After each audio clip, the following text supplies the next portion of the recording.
This is our fourth video we've made. We'll make a series of them on describing distributions.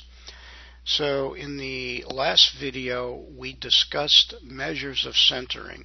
How do we determine where a distribution is centered? In this section we're going to also talk about the issue of how do we measure the spread or scatter of the distribution.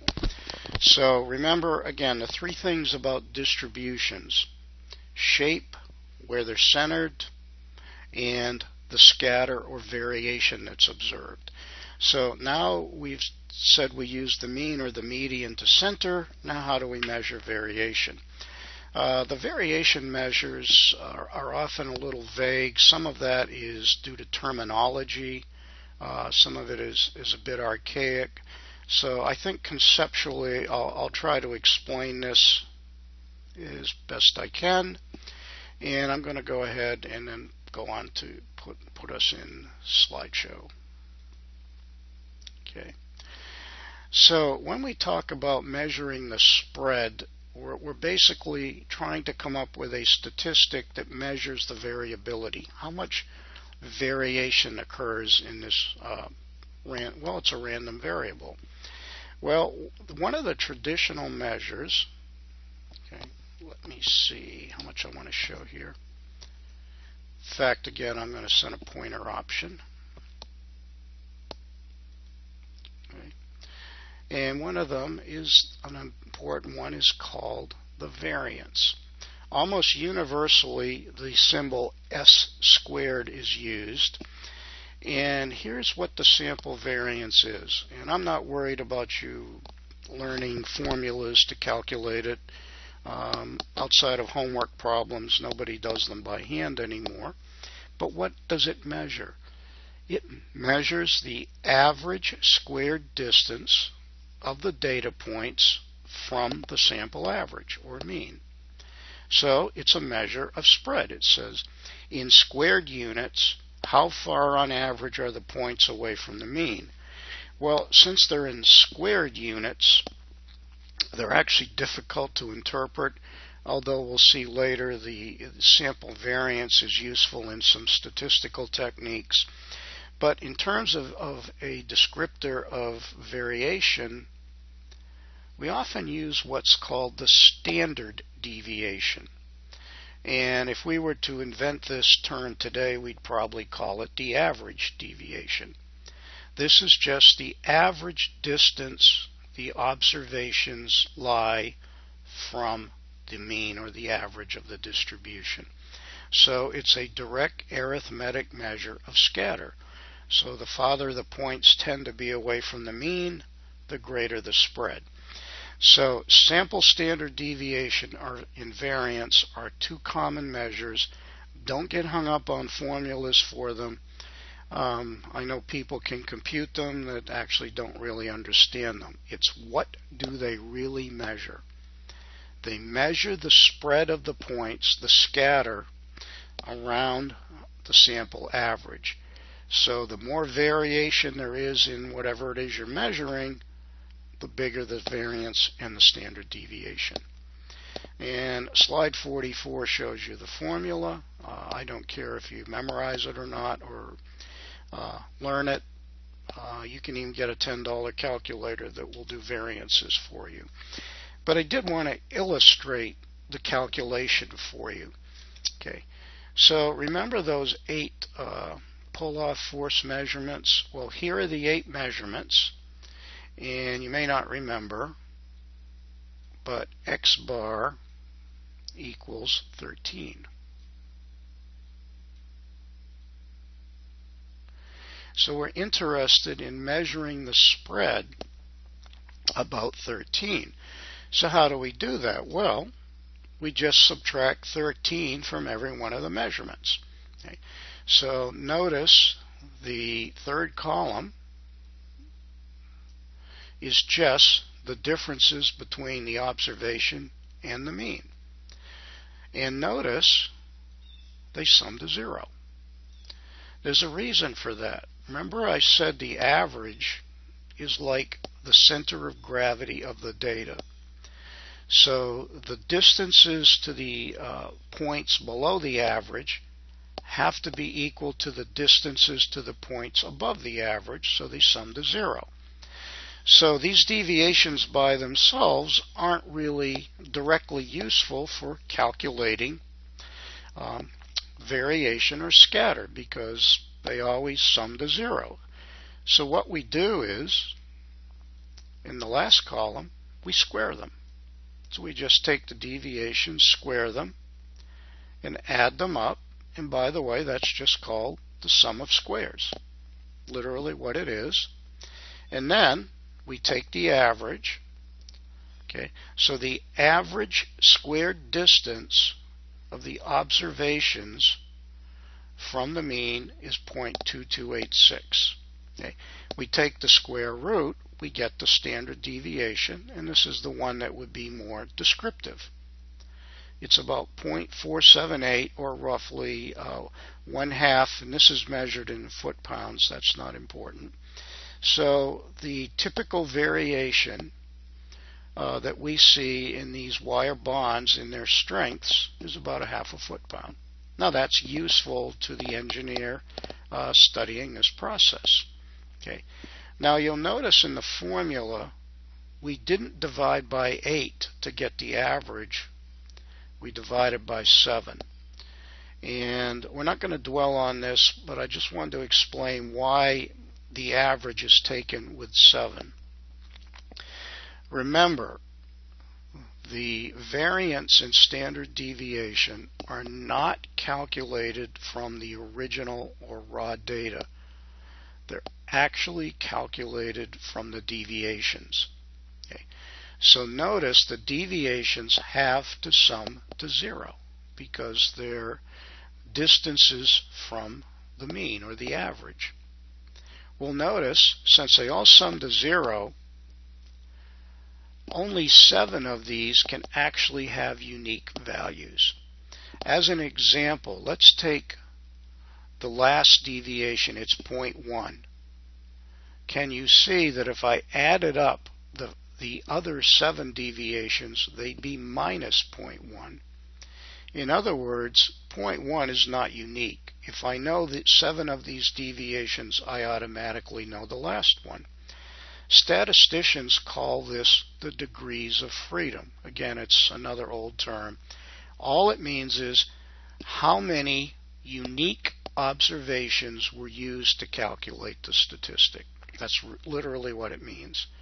So for the sample variance, it's always n, the number of observations, minus 1.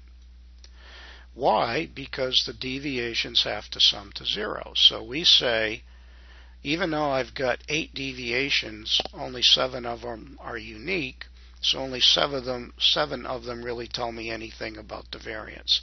So that's the reason for it, and again, I'm not going to dwell on it. I just want to explain the idea. Well, an old measure of variation, a simple one, is called the range. Pretty easy. It's the maximum value minus the minimum value. Okay, so for the wire bond data, the range is 1.3. Okay, the range in general is not much used in statistics. I only cover it because quality control is one of the few places where it's actually used to any extent. It's kind of it's not a very robust measure. In other words, the range, because it's the max minus the min, is easily affected by unusually, say, small outliers or mild outliers that are too large or too big, and it can be really distorted. Okay. Well, another way we can measure the spread or the scatter is based upon what we call quartiles. Actually, what the quartiles are, they're just percentiles. In other words, percentiles break the data up into 100 units or percents. And what we call the lower quartile is just the 25th percentile. So we sometimes use this notation, the Q for quartile. The median is the 50th quartile.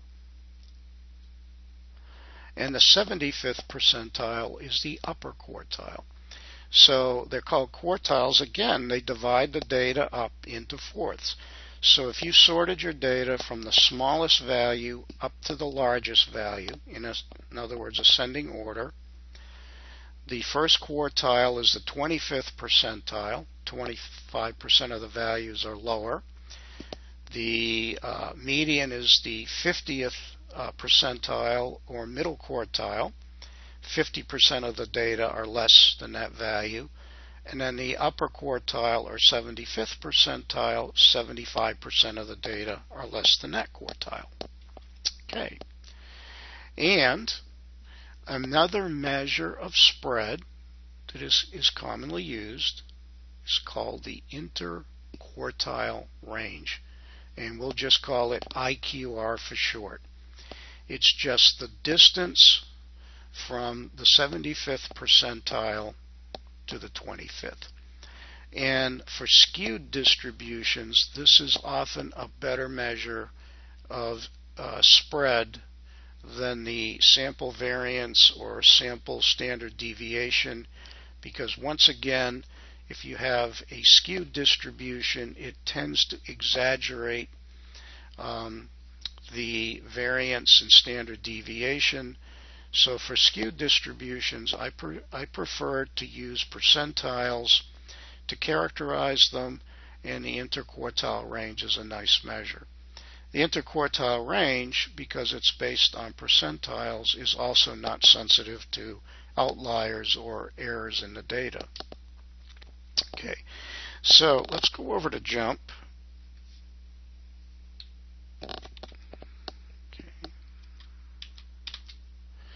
And I'm going to reopen the aluminum lithium data. Okay. So let's look at the distribution of KSI, the measure of strength. So I go to the Analyze menu and select Distribution. And again, I only have one variable I want to look at, and that is KSI. Okay. So by default, we get the histogram. We can see it's symmetric. Notice the quantiles report. And by the way, you can use quantiles and percentiles interchangeably. Statisticians tend to use a more general term, quantile, but it almost always means percentiles. So notice the percentiles or quantiles, you're given some by default, and notice they indeed give you the quartiles because they're widely used as measures of location. Notice to the right we're given the standard deviation. So the average distance to the observations around the mean is 33.77. And that would be a way of saying typical variation from coupon to coupon that was broken was about 33.77 KSI.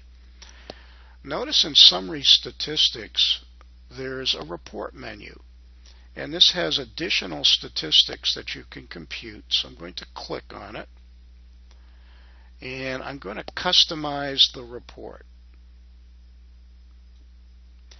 So it gives you things you can select. So I want to show the variance. Okay. And we already know the median. I want to look at the range and the interquartile range. And I'll click OK. Okay.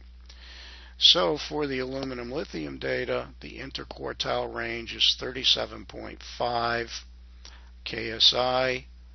The range is 169. There's the variance, and of course the standard deviation is just the square root of the variance. Okay.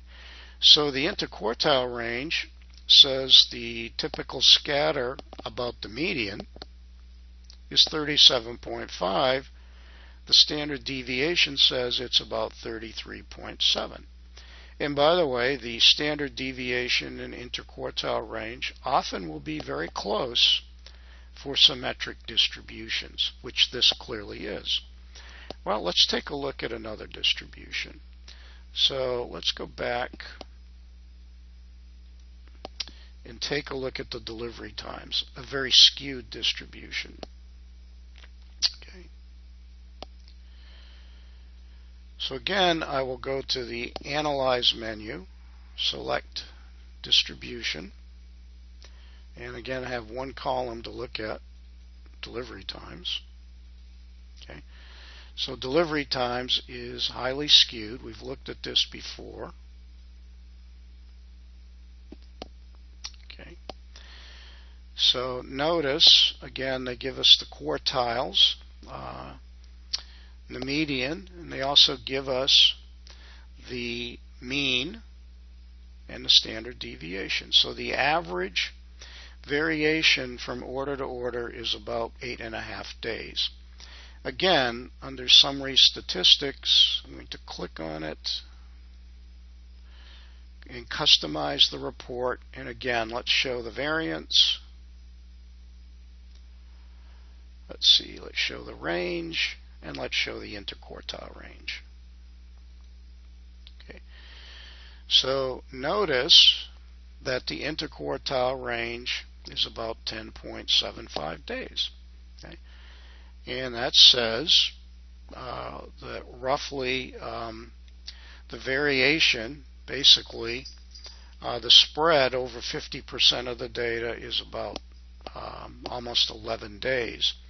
So again, I think for a skewed distribution, the interquartile range gives you a nice measure of spread, but again, technically, there is nothing technically wrong with standard deviation. I just think it may not be as representative or interpretable for the subject matter experts who are viewing the data as the interquartile range. And by the way, notice the range is 44 days.